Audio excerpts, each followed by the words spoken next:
अधिक होता है तभी सर्वाधिक। सौर विकिरण की ऊर्जा का परास होता है। सौर विकिरण हाँ। निम्न में से किस परास में दिखाई देता है? 400 से 700 नैनोमीटर। 400 से 700 ना। हाँ, ये सब यादें करने वाला था। दृश्य प्रकाश प्रकाश से आने वाली सौर विकिरण 100 नैनोमीटर से 10⁻6 नैनोमीटर तक विस्तृत होता है। सौर विकिरण पराबैंगनी प्रकाश इतना होता है। दृश्य प्रकाश ये याद रखिएगा। तो दृश्य प्रकाश विजुअल लाइट का जो प्रकाश होता है 400 से 700 400 से 700 नैनोमीटर तक तथा होता है। अबरक मतलब इंफ्रारेड। अच्छा। इंफ्रारेड ये सब नहीं याद। प्रकाश का दृश्य दृश्य प्रकाश का धैर्यमान प्रसार होता है 400 से 700। 400 से लेकिन 700। ऑप्शन ही नहीं है वो। ये बोल देंगे नहीं। और 390 से 400। ठीक है। दृश्य प्रकाश विद्युत चुम्बकीय विकिरण का वह भाग है जो मानवीय आंखों से द्वारा देखा जाता है। मानवीय आंखें 390 नैनोमीटर से 950 तरंगदैर्घ्य के बीच में विद्युत चुम्बकीय विकिरण को स्पष्ट रूप से देख सकते हैं। सब तुमको भी याद है।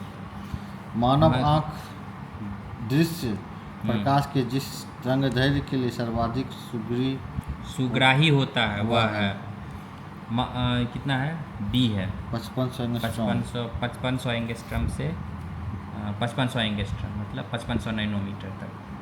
तो मानव आँख दृश्य प्रकाश के लगभग 5500 एंगस्ट्रम से 155 नैनोमीटर के तरंगदैर्घ्य में सर्वाधिक सुग्राही होता है।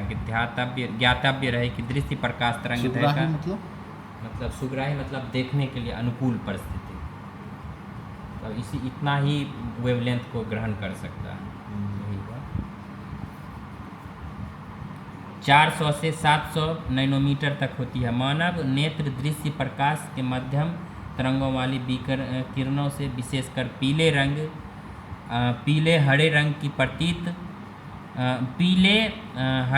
की प्रकाश की किरणें 555 के प्रति सुग्राही होता है। अतः बी सही है। अच्छा ये बताइएगा। तो तरंगों की विकिरणों की प्राकृतिक होते हैं दोनों के कारण।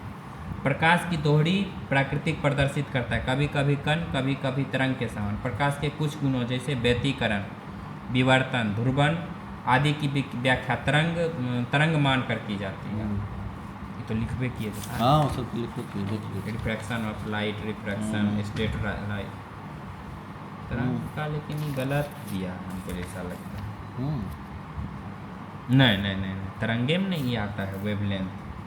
तरंग स्टेट लाइन ऑफ लाइट।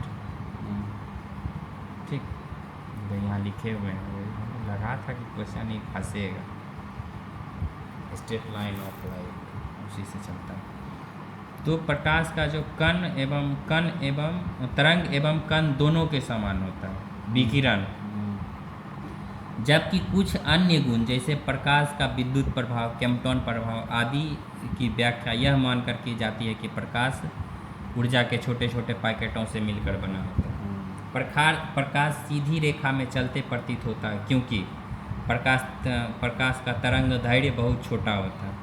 प्रकाश का तरंग दैर्घ्य बहुत छोटा होता है, उसका विवर्तन भी बहुत छोटा होता है जो हमारी आँखों से नहीं देख पाते, इसलिए प्रकाश हमें सीधी रेखा में चलता हुआ प्रतीत होता है। प्रकाश का वेग निम्नलिखित में किसका वेग अधिकतम होगा? कॉस्मिक किरण, इलेक्ट्रॉन, प्रकाश, पराध्वनि प्रकाश का।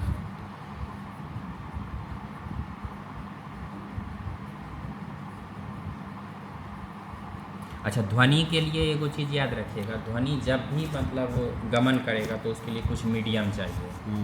वो मीडियम में ही हमेशा अथी करेगा। जैसे पूछ देगा कि चांद पे लोग बातें क्यों नहीं सुन पाते हैं, कहीं नहीं सुन पाता है क्योंकि वहाँ कोई माध्यम नहीं है, मीडियम नहीं। निम्नलिखित में कौन सा कथन सत्य है? प्रकाश का वेग अधिक होता है, ध्वनि का वेग अधिक होता है, आकाशीय पिंड का वेग अधिक होता है, रॉकेट का वेग अधिक होता है। प्रकाश का वेग अधिक होता है क्योंकि निर्वात में 10⁸ मीटर पर सेकेंड होता है, जबकि 332 मीटर पर सेकेंड ध्वनि का होता है। और प्रकाश के कारण ये सब आकाशीय प्रकाश का शून्य अवकाश में वेग अनुमानता होता है। शून्य अवकाश मतलब निर्वात।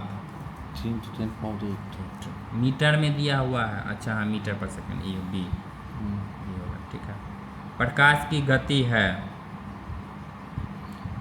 10⁻⁸ मीटर पर सेकंड, ठीक है। प्रकाश का वेग अधिकतम होता है निर्वात में।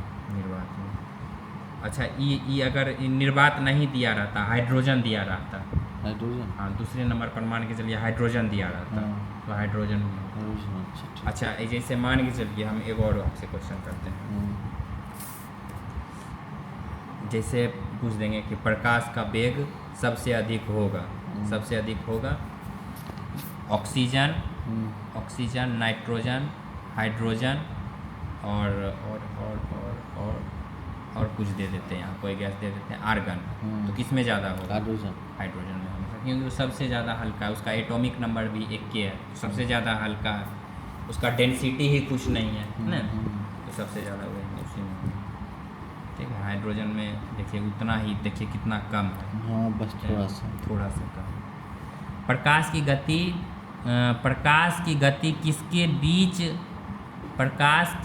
गति किसके बीच जाते हुए न्यूनतम होगा? कांच, जल, निर्वात, वायु, किसके बीच में होगा बताइए? प्रकाश की गति किसके बीच में सबसे कम होगा? सबसे लोएस्ट, सबसे कम जो होगा वो निर्वात में ज़्यादा होगा, वायु में थोड़ा कम होगा, जल में, कांच में होगा। हाँ। जो जितना ज़्यादा अथी हो, हम पढ़ते हैं एक्सपेंशन। किसी वस्तु का अपवर्तनांक ज़्यादा होता है तो उसमें प्रकाश की मतलब रिफ्रैक्शन इंडेक्स, रिफ्रैक्टिव इंडेक्स, जिस वस्तु या पदार्थ का अपवर्तनांक ज़्यादा होता है, हाँ, उसमें प्रकाश की गति न्यूनतम होती है। कांच, निर्वात, जल तथा वायु में कांच का अपवर्तनांक सबसे ज़्यादा होता है, इसीलिए प्रकाश।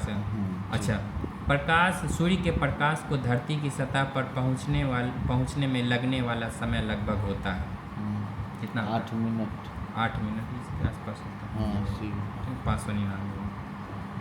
प्रकाश, सूर्य से पृथ्वी तक प्रकाश के पहुंचने में लगभग समय लगता है 8 मिनट। सूर्य से पृथ्वी तक प्रकाश को पहुंचने में टाइम लगता है 8 मिनट।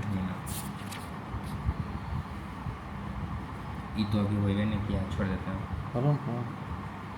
प्रकाश तरंगों की जब तक ये नहीं हुआ। ये सब है बहुत अच्छा थी क्वेश्चन बनेगा, सब बनेगा क्वेश्चन में, कोई दिक्कत नहीं। अच्छा, इतना क्वेश्चन हुआ ना? 16 को बोले, धीरे धीरे पढ़ना सब हो जाता है। क्या